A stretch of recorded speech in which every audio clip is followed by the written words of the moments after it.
बच्चों, welcome to our channel Rigo academy. और आज मैं आप लोगों को पढ़ाने वाला हूँ क्लास 9 का चैप्टर नंबर 1 नंबर सिस्टम। तो चलिए शुरू करते हैं। तो ये हमारे चैप्टर का कुछ बेसिक इंट्रोडक्शन है जो आज मैं आप लोगों को सिखाने वाला हूँ। तो नंबर सिस्टम जानने से पहले एक बार हम चैप्टर का इंट्रोडक्शन देख लेते हैं। तो हम सबसे पहले से पढ़ेंगे इंट्रोडक्शन टू नंबर सिस्टम कि नंबर्स होते क्या है, या अलग अलग तरीके के टाइप्स के नंबर हो गए, हम उसके बारे में इसमें पढ़ेंगे। उसके बाद इरेशनल नंबर, क्लास 8 तक तुम लोगों ने रैशनल नंबर तो पढ़ा होगा, पर इरेशनल नंबर तुम इस बार पहली बार पढ़ोगे। चलो कोई बात नहीं, डरने की जरूरत नहीं है, तुम्हारा भाई अमन सब सिखाएगा तुम्हें, टेंशन मत लो। इसके बाद real number and it's decimal expansion. कुछ काफी सारे नंबर है तो तुम लोग पहली बार ही सुन रहे होगे, पर डरने की जरूरत नहीं है, कोई बात नहीं, सीख लेंगे हम इसको सबको। Operations on real number, laws of exponents for real number. तो ये कुछ हमारे टॉपिक्स हैं जो हम इस चैप्टर में पढ़ने जाने वाले हैं। कोई बात नहीं, इसको हम आराम से करेंगे। तो चलिए शुरू करते हैं, देखते हैं इंट्रोडक्शन टू नंबर सिस्टम। तो इसमें आप लोगों ने बचपन से फर्स्ट क्लास से पढ़ते आ रहे होंगे, कुछ odd number, even number, prime number, whole number, ऐसा कुछ होता है। तो कोई बात नहीं, अगर कुछ बच्चे भूल गए हो, कुछ को तो आता भी होगा, कुछ अगर भूल गए हो तो मैं बता देता हूँ। ऑड नंबर क्या होते हैं? ऑड नंबर वो नंबर होते हैं जो 2 से डिवाइड नहीं होते। सिंपल अगर वो कहा जाए 2 से डिविजिबल नहीं होते। फिर उसके बाद इवन नंबर पे आते हैं। तो इवन नंबर वो नंबर है जो 2 से डिवाइड हो जाते हैं। प्राइम नंबर, प्राइम नंबर में काफी बच्चों को कंफ्यूजन ये होती है, कुछ बच्चे ऐसा बोलते हैं कि ये वो नंबर होते हैं जो किसी के टेबल में नहीं आते और खुद से डिवाइड होते हैं। नहीं ऐसे, या फिर 1 के टेबल में ये लोग आते हैं। तो बेसिकली प्राइम नंबर वो नंबर होता है, प्राइम नंबर वो नंबर होता है जो सिर्फ खुद के टेबल में आता हो, खुद से ही डिविजिबल हो, ना ही वो 1 से हो ना ही किसी और से। मतलब कहते हैं ना कि सिंगल डिविजिबल, वो अपने आप से डिवाइड होगा बस, बाकी किसी और से नहीं होगा। ठीक है, तो मतलब इसमें कंफ्यूज होने की जरूरत नहीं है कि प्राइम नंबर क्या होता है क्या नहीं होता। इसके बाद बढ़ते हैं होल नंबर की तरफ। तो होल नंबर आपको पता होगा, ये नंबर वो नंबर होते हैं जो 0 से स्टार्ट होते हैं, which starts from 0, which starts from 0। अगर मैं इसका एग्जांपल लिखूं तो 0 1 2 3 4 5 ऐसे कुछ नंबर्स होते हैं। उसके बाद नेचुरल नंबर, नेचुरल नंबर वो नंबर होते हैं जो 1 2 3 4 5 6 सिंपली 1 से स्टार्ट होते हैं, जो 1 से स्टार्ट होते हैं। इसके बाद इंटीजर्स। तो इंटीजर्स आप लोगों ने 6th 7th क्लास में पढ़ा होगा। तो इंटीजर्स वो नंबर होते हैं which we can show on the number line, जिन्हें हम नंबर लाइन पे शो कर सकते हैं। It can either be positive and negative. ये पॉजिटिव भी हो सकता है और नेगेटिव भी हो सकता है। माफी चाहूंगा, मेरा गला थोड़ा खराब है, तो अगर बीच में कुछ खास नहीं किया, उसकी नॉइज आए तो उसके लिए मुझे क्षमा करिएगा। तो इंटीजर्स कुछ पॉजिटिव होते हैं, कुछ नेगेटिव होते हैं, ये हम नंबर लाइन पे शो कर सकते हैं। जैसे मैं मतलब आपको दिखाऊं कहीं, देखिए जैसे ये हमारी एक नंबर लाइन, सबने पढ़ा होगा कि बीच में यहाँ पे क्या होता है 0, बीच में क्या होता है 0। अगर हम नंबर लाइन के राइट तरफ जाएंगे, यानी इस तरफ जाएंगे, तो ये आ जाते हैं पॉजिटिव इंटीजर्स। इस तरफ क्या जाते हैं हमारे बच्चों? Positive integers. ठीक है, आप अगर बहुत अच्छा रहेगा हमारे मेरे साथ ही कॉपी पेन लेके बैठें और इसको लिखें, तो साथ साथ प्रैक्टिस भी होती रहेगी और रिवीजन भी चलता रहेगा। तो नंबर लाइन के लेफ्ट साइड हम लोगों ने देखा है हमेशा कि नेगेटिव इंटीजर्स होते हैं। अगर मैं कुछ एग्जांपल लूं तो 1 2 3 4 ऐसे कुछ होते हैं नंबर्स, आप लोगों ने पढ़ा ही होगा। जिन्होंने नहीं पढ़ा कोई बात नहीं, मैं पढ़ाऊंगा, कोई टेंशन नहीं है। तो इसे हम इंटीजर्स कहते हैं, यानी कि वो नंबर जिन्हें हम नंबर लाइन पे शो कर सकते हैं। ठीक है, फिर हम बढ़ते हैं रैशनल नंबर की तरफ। Rational number chapter number 1 in class 8। तो काफी बच्चों को याद होगा, काफी बच्चों को नहीं होगा, तो मैं बता देता हूं कि रैशनल नंबर क्या होता है। रैशनल नंबर वो नंबर है जिन्हें हम p by q के फॉर्म में लिख सकते हैं, p by q के फॉर्म में लिख सकते हैं, where q can not be 0, यानी कि q कभी भी 0 नहीं हो सकता। प्यारे बच्चों, q कभी भी 0 क्यों नहीं हो सकता? तो q कभी भी 0 इस वजह से नहीं हो सकता क्योंकि कभी भी अगर न्यूमरेटर में 0 आ जाए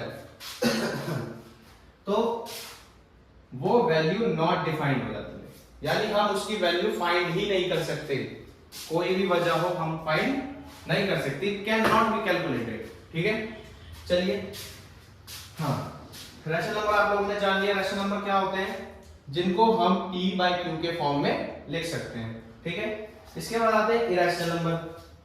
रैशनल नंबर का उल्टा होता है इरेशनल नंबर। रैशनल नंबर को हम p by q के फॉर्म में लिख सकते हैं, वहीं पे हम इरेशनल नंबर को p by q के फॉर्म में नहीं लिख सकते। p by q के फॉर्म में हम इसे कभी लिख ही नहीं सकते। ठीक है, समझ में आ गई बात। इरेशनल नंबर क्या होते हैं, आया ना? चलिए ठीक है, रियल नंबर। रियल नंबर क्या होता है, रियल नंबर बेसिकली आपने अभी तक जितने भी टाइप के नंबर्स पढ़े हैं, रैशनल नंबर से यहां तक आपने जितने भी टाइप के नंबर्स पढ़े, ये सारे रियल नंबर होते हैं। ठीक है, ये सारे रियल नंबर होते हैं। ठीक है, समझ में आ जाएंगे आप लोगों के बात। तो ये था कुछ इंट्रोडक्शन टू नंबर सिस्टम, यानी कि नंबर्स के बारे में हमने कुछ इसमें जाना।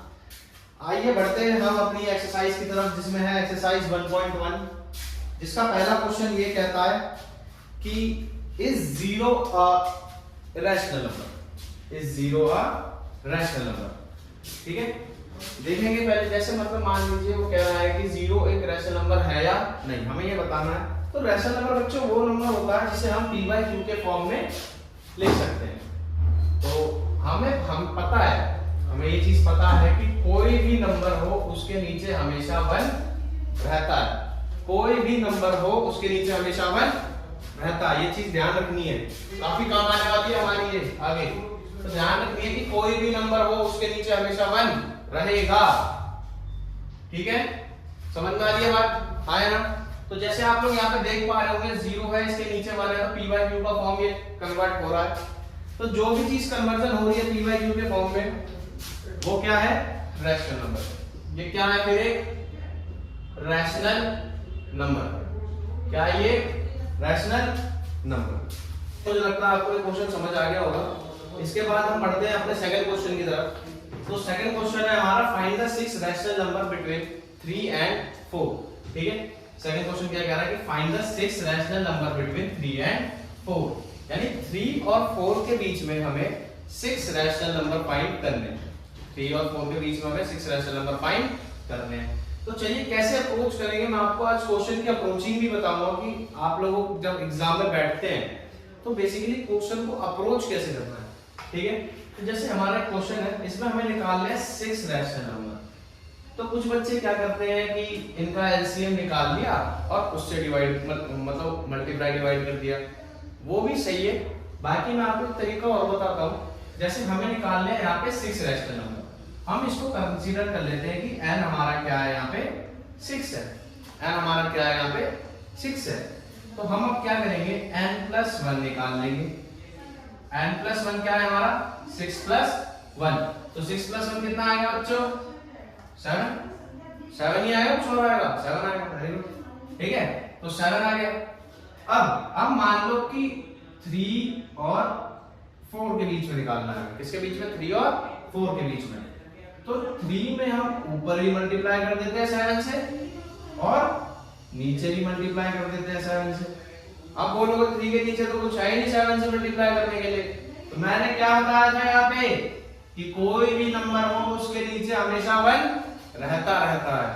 ध्यान रखना, ठीक है, ध्यान रखने वाली चीज बात है ये कि कोई भी नंबर हो उसके नीचे हमेशा 1 रहेगा ही रहेगा। आगे बढ़ते हैं। तो सेम चीज हम इसके साथ भी करेंगे, 4 के साथ। चलो कर देते हैं मल्टीप्लाई, कर दिया, ठीक है। 7 3 जा 21 और 7 1 जा 7, 7 4 जा 28 और 7 1 जा 7। तो यानी हमें मिल गया 21/7 और मिल गया 28/7। इन दोनों के बीच में हमें 6 रैशनल नंबर बहुत प्यार से मिल जाएंगे, मतलब बिल्कुल आराम से, कोई दिक्कत करने की जरूरत नहीं है। चलो देख लेते हैं भाई। 22/7, 23/7, भाई काउंटिंग आती है ना सबको? हाँ, बहुत बढ़िया, आनी भी चाहिए। 22/7, 23/7, 24, 25/7, 26/7, 27/7। ठीक है, हमें ये ध्यान रखना है कि हम इसको और इसको यानी फर्स्ट और लास्ट वाले को काउंट नहीं करते कभी भी। ध्यान रखना है ये कि फर्स्ट और लास्ट वाले को काउंट नहीं करते। बाकी हमें इसके बीच में 6 निकालने थे, 3 ये रहे, 3 ये, देखो एकदम करेक्ट 6 निकले ना, बिल्कुल करेक्ट 6। अब कुछ बच्चे क्या करते हैं कि इसको मान लो अपनी मर्जी से 8 से कर देंगे, 9 से कर देंगे, तो उसमें क्या होगा, कुछ ज्यादा भी निकल आता है, तो बच्चे कंफ्यूज हो जाते हैं, फिर ज्यादा भी लिख देते हैं। हमें लिखने सिर्फ 6 है। हम क्या करेंगे, 6 कंसीडर कर लेंगे n, हम उसको n मान लेंगे, उसमें n+1 कर देंगे। n+1 किया, हमारा कितना आ गया, 7 आ गया। 7 से ऊपर नीचे क्या किया हमने, मल्टीप्लाई सेम हम इसके साथ भी करेंगे, इसके साथ भी कर दिया। जो यहाँ पे आया उसको फर्स्ट ले लिया, सेकंड वाले को सेकंड ले लिया, उनके बीच में जितने हमें रैशनल नंबर चाहिए वो हमने लिख लिए। ठीक है, समझ में आ गई बात? अरे आ गई, चलो ठीक है, बढ़िया। अब हम लेते हैं क्वेश्चन नंबर 3। तो क्वेश्चन नंबर 3 कह रहा है कि फाइंड द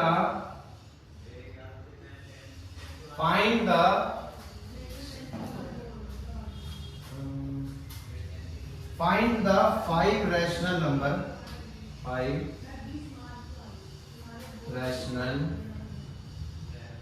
number between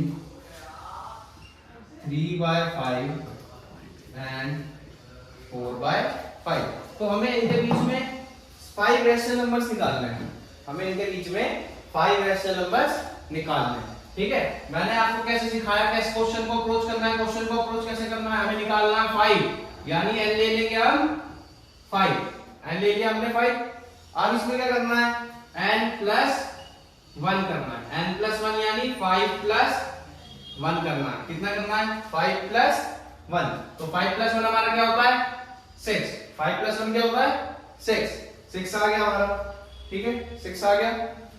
इसके बाद आप क्या करेंगे, 3/5 को भी हम ऊपर नीचे 6 से मल्टीप्लाई करेंगे, और 4/5 में भी हम ऊपर नीचे 6 से मल्टीप्लाई करेंगे। तो 6 3 जा होता है हमारा 18, 6 5 जा क्या होता है 30। वैसे ही 6 4 जा क्या होता है 24, और 6 5 जा क्या होता है 30। हमें मिल गया 18/30 और 24/30।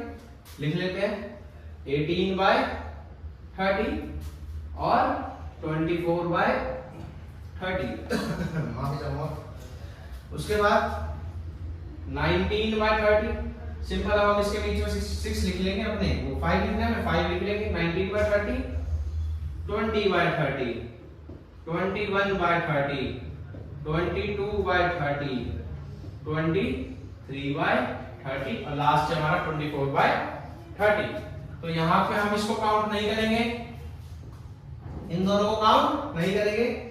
उसके बाद देखेंगे, काउंट कर लेंगे 1 2 3 4 5। तो देखा आपने, हमने कितनी आसानी से इनके बीच में भी 5 रैशनल नंबर फाइंड कर लिए। तो यहीं तक आपका मतलब कुछ अगर एग्जाम पॉइंट ऑफ व्यू से देखा जाए तो एक्सरसाइज 1.1 में आपके प्रैक्टिस के लायक है, आपके एग्जाम के लायक इतने कुछ क्वेश्चंस हैं। ठीक है, और आज की क्लास के लिए इतना ही। बाकी हम एक्सरसाइज 1.2 के साथ मिलेंगे नेक्स्ट क्लास में। धन्यवाद, सत श्री अकाल, राम राम, जय माता दी।